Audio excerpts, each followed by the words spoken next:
Assalamualaikum warahmatullahi wabarakatuh. Hari ini saya dan teman saya akan mempresentasikan permasalahan illegal fishing di Laut Teritorial Indonesia.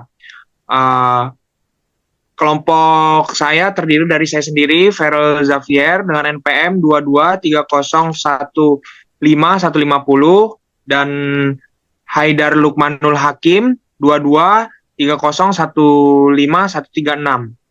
Presentasi berikutnya akan dilanjutkan oleh Haidar.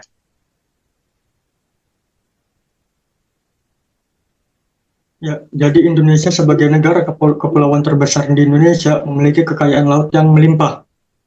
Indonesia memiliki luas laut teritorial yang mencapai 2.802.583 km persegi, yang dimana kedaulatan penuh atas perairan tersebut diatur oleh Konvensi Hukum Laut PBB atau biasa yang dikenal sebagai UNCLOS 1982.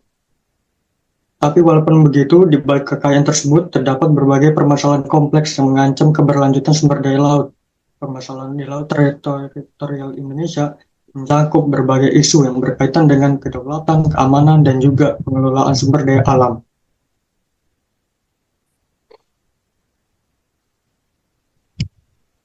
Sebelum lanjut ke permasalahan utamanya, kita pahami terlebih dahulu apa itu laut teritorial.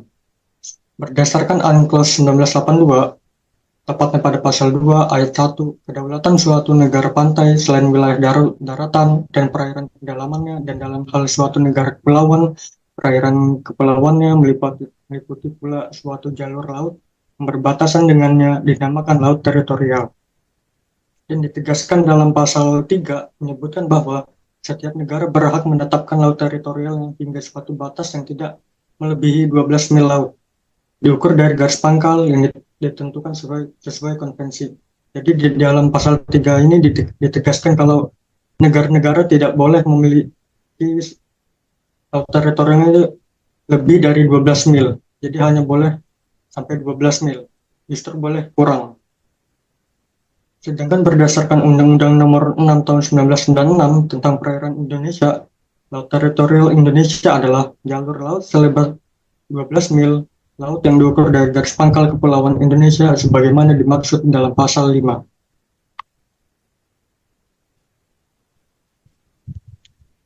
Sekarang lanjut ke permasalahan utama yang sering dialami di laut teritorial Indonesia. Jadi penangkapan ikan secara ilegal atau biasa disebut illegal fishing merupakan kejahatan terhadap kedaulatan negara.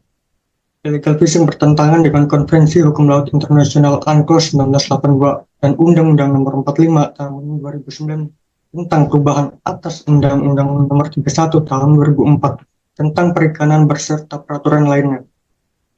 Jadi kapal nelayan asing yang sering datang ke perairan Indonesia itu biasanya berasal dari Cina, Vietnam, Filipina, Thailand, dan Malaysia, dan juga masih banyak lainnya. Perairan Natuna, perairan Sulawesi Utara, perairan Laut Arafura itu merupakan wilayah yang paling rentan terhadap kegiatan illegal fishing. Jadi untuk dampaknya, tindakan illegal fishing itu tidak hanya merugikan secara ekonomi dengan nilai triliunan rupiah yang hilang, tetapi juga menghancurkan perekonomian nelayan di Indonesia. Selain itu juga menimbulkan dampak politik terhadap hubungan negara yang berdampingan, melanggar kedaulatan negara, dan ancaman terhadap kelestarian sumber daya hayati laut atau kegiatan yang berkenaan dengan perikanan adalah perbuatan yang merugikan kedamaian, ketertiban, atau keamanan suatu negara.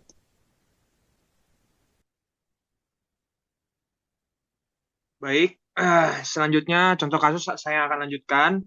Contoh kasus yang berada di Indonesia mengenai illegal fishing adalah penangkapan ikan secara ilegal yang dilakukan oleh Filipina di perairan Sulawesi Utara oleh pelaku yaitu Eliseo Ramos pada tahun 2022 dan pelaku tersebut terbukti melanggar pasal 92 nomor 31 tahun 2004 atas perubahan UU nomor 45 tahun 2009 tentang perikanan.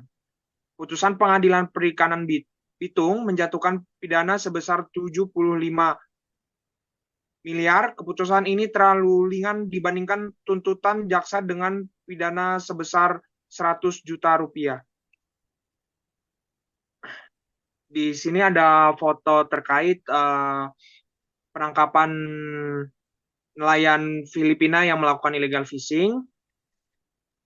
Selanjutnya ada beberapa faktor yang memicu munculnya penangkapan ikan secara ilegal di Indonesia, yaitu ada potensi sumber daya alam yang melimpah, terbatasnya dana untuk operasional pengawasan, kebutuhan ikan dunia meningkat, di sisi lain pasokan ikan dunia menurun, terjadinya over demand, terutama pada jenis ikan dari laut seperti tuna.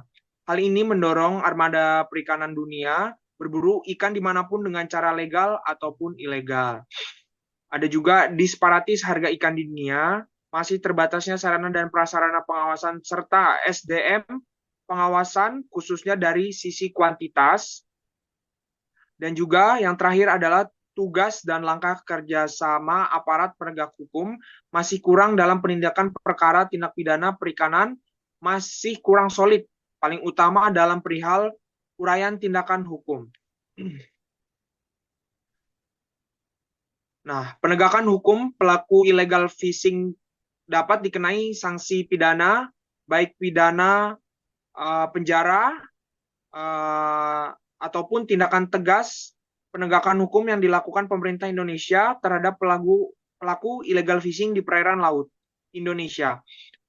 Dapat dilakukan berdasarkan pasal 69 ayat 4 Undang-Undang 31 tahun 2004 Junto Undang-Undang nomor 45 tahun 2009 tentang perikanan adalah sebagai berikut. 1.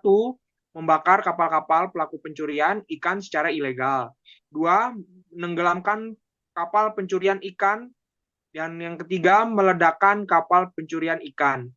Di Indonesia, penyelesaian kasus illegal fishing mempunyai tempat khusus, yaitu di Pengadilan Khusus Perikanan. Walaupun masuk dalam ranah peradilan umum, tapi tidak semua pengadilan negeri di Indonesia memiliki pengadilan perikanan.